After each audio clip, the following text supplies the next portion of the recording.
ಎಲ್ಲರಿಗೂ ನಮಸ್ಕಾರ. ಇವತ್ತಿನ ಒಂದು ವಿಡಿಯೋದಲ್ಲಿ ಒಂದು ಮೆಡಿಸಿನ್ ಬಗ್ಗೆ ಮಾಹಿತಿಯನ್ನು ತಿಳಿದುಕೊಳ್ಳೋಣ.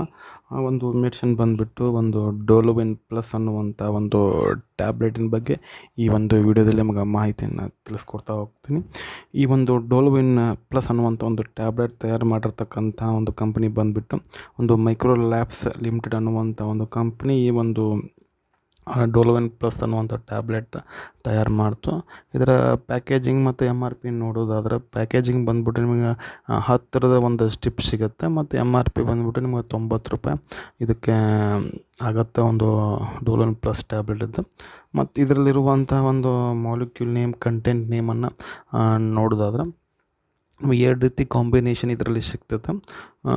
ಒಂದನೇದು ನೋಡೋದು ಎಸಿಕ್ಲೋಫೆನಾಕ್ ನಿಮ್ಗೆ 100 mg ಇರುತ್ತೆ ಮತ್ತು ಪ್ಯಾರಾಸೆಟಮಾಲ್ ಬಂದುಬಿಟ್ಟು ನಿಮಗೆ 325 mg ಇರುತ್ತೆ. ಮತ್ತು ಈ ಒಂದು ಟ್ಯಾಬ್ಲೆಟನ್ನು ಯಾವುದಕ್ಕೆಲ್ಲ ಡಾಕ್ಟ್ರ್ ಬರೆದು ಕೊಡ್ತಾರೆ, ಯಾವುದಕ್ಕೆಲ್ಲ ಈ ಒಂದು ಟ್ಯಾಬ್ಲೆಟನ್ನು ಯೂಸ್ ಮಾಡ್ಕೋಬೋದು ಅಂತ ನಾವು ಹೇಳೋದಾದ್ರೆ ಈ ಒಂದು ಡೋಲೋವಿನ್ ಪ್ಲಸ್ ಅನ್ನುವಂಥ ಒಂದು ಟ್ಯಾಬ್ಲೆಟ್ ಬಂದುಬಿಟ್ಟು ಒಂದು ಮೇನಾಗಿ ಪೇನ್ ಕಿಲ್ಲರಾಗಿ ಕೆಲಸ ಮಾಡುತ್ತೆ.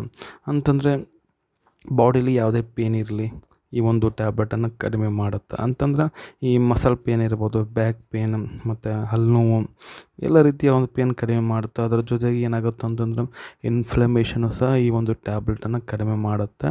ಯಾವುದರಲ್ಲಿ ಅಂತಂದರೆ ಒಂದು ರಿಮೊಟಾಯ್ಡ್ ಆರ್ಥರೈಟಿಸ್ ಆಗಿರ್ಬೋದು, ಆ್ಯಂಕಲೈಸಿಂಗ್ ಸ್ಪಾಂಡಿಲಿಟಿಸ್ ಮತ್ತು ಓಸ್ಟಿಯೋ ಆರ್ಥರೈಟಿಸ್ ಅನ್ನುವಂಥ ಈ ಒಂದು ಡಿಸೀಸಲ್ಲಿ ಈ ಒಂದು ಟ್ಯಾಬ್ಲೆಟನ್ನು ಏನು ಮಾಡ್ತಾರೆ ತೆಗೆದುಕೊಳ್ಳಿಕ್ಕೆ ಹೇಳ್ತಾರೆ. ಮತ್ತು ಈ ಒಂದು ಟ್ಯಾಬ್ಲೆಟನ್ನು ಪೇನ್ ಕಿಲ್ಲರಾಗಿ ಯೂಸ್ ಮಾಡ್ತಾರೆ. ಮತ್ತು ಈ ಒಂದು ಟ್ಯಾಬ್ಲೆಟ್ ಬಂದುಬಿಟ್ಟು ಈ ಒಂದು ಟ್ಯಾಬ್ಲೆಟ್ ತೆಗೆದುಕೊಳ್ಳೋದ್ರಿಂದ ಏನೆಲ್ಲ ಒಂದು ಸೈಡ್ ಎಫೆಕ್ಟ್ ಆಗ್ತಾವಂತ ನಾವು ನೋಡಿದಾಗ ಸೈಡ್ ಎಫೆಕ್ಟ್ ಬಂದುಬಿಟ್ಟು ಒಂದು ನಾಸಿಯಾ, ವಾಮಿಟಿಂಗ್ ಆ್ಯಂಡ್ ಡಯೋರಿಯಾ ಆಗುತ್ತೆ ಈ ಒಂದು ಟ್ಯಾಬ್ಲೆಟ್ ತೆಗೆದುಕೊಂಡಾಗ ಸೈಡ್ ಎಫೆಕ್ಟು. ಅದರ ಜೊತೆಗೆ ಒಂದು ಸ್ಟಮಕ್ ಪೇನ್, ಹಾರ್ಟ್ ಪೇನ್ ಸಹ ಆಗುತ್ತೆ. ಈ ಒಂದು ಸೈಡ್ ಎಫೆಕ್ಟ್ಗಳು ಕೆಲವೊಬ್ಬರಿಗೆ ಆಗ್ತವೆ, ಕೆಲವೊಬ್ಬರಿಗೆ ಆಗೋಲ್ಲ. ಇನ್ ಕೇಸ್ ಈ ಒಂದು ಸೈಡ್ ಎಫೆಕ್ಟ್ ಏನಾದರೂ ಜಾಸ್ತಿ ಆಗ್ತದಂದ್ರೆ ಈ ಒಂದು ಟ್ಯಾಬ್ಲೆಟನ್ನು ಏನು ಮಾಡ್ಬೇಕು, ಸ್ಟಾಪ್ ಮಾಡಿ ಡಾಕ್ಟ್ರಿಗೆ ತೋರಿಸ್ಬೇಕಾಗತ್ತೆ. ಮತ್ತು ಈ ಒಂದು ಟ್ಯಾಬ್ಲೆಟನ್ನು ಯಾವಾಗೆಲ್ಲ ತೆಗೆದುಕೊಳ್ಬೇಕು, ಹೇಗೆ ತೆಗೆದುಕೊಳ್ಬೇಕಂತ ನಾವು ಹೇಳೋದಾದರೆ ಈ ಒಂದು ಟ್ಯಾಬ್ಲೆಟ್ ಬಂದುಬಿಟ್ಟು ನೀವು ಜನ್ರಲಾಗಿ ತೆಗೆದುಕೊಳ್ಬೋದು, ನಡೀತದೆ. ಡಾಕ್ಟ್ರ್ ಏನು ರೆಫರೆನ್ಸ್ ಇರ್ಲಿಕ್ಕೆ ಅಂತಂದ್ರೆ ಆದರೂ ಏನಾದರೂ ಸಮಸ್ಯೆ ಇತ್ತಂದ್ರೆ ಏನಾಗುತ್ತೆ, ನೀವು ಡಾಕ್ಟ್ರನ್ನ ತೋರಿಸ್ಬೇಕಾಗತ್ತೆ ಬಿಫೋರ್. ಇದನ್ನೇ ಹೇಗೆ ಬರೆದು ಕೊಡ್ತಾರೆ, ಯಾವಾಗ ತೆಗೆದುಕೊಳ್ಳೋಕೆ ಹೇಳ್ತಾರೆ ಅಂತಂದ್ರೆ ಬೆಳಗ್ಗೆ ಒಂದು, ರಾತ್ರಿ ಒಂದು, ಊಟ ಆದಮೇಲೆ ಈ ಒಂದು ಟ್ಯಾಬ್ಲೆಟ್ನ ತೆಗೆದುಕೊಳ್ಳೋಕ್ಕೆ ಹೇಳ್ತಾರೆ.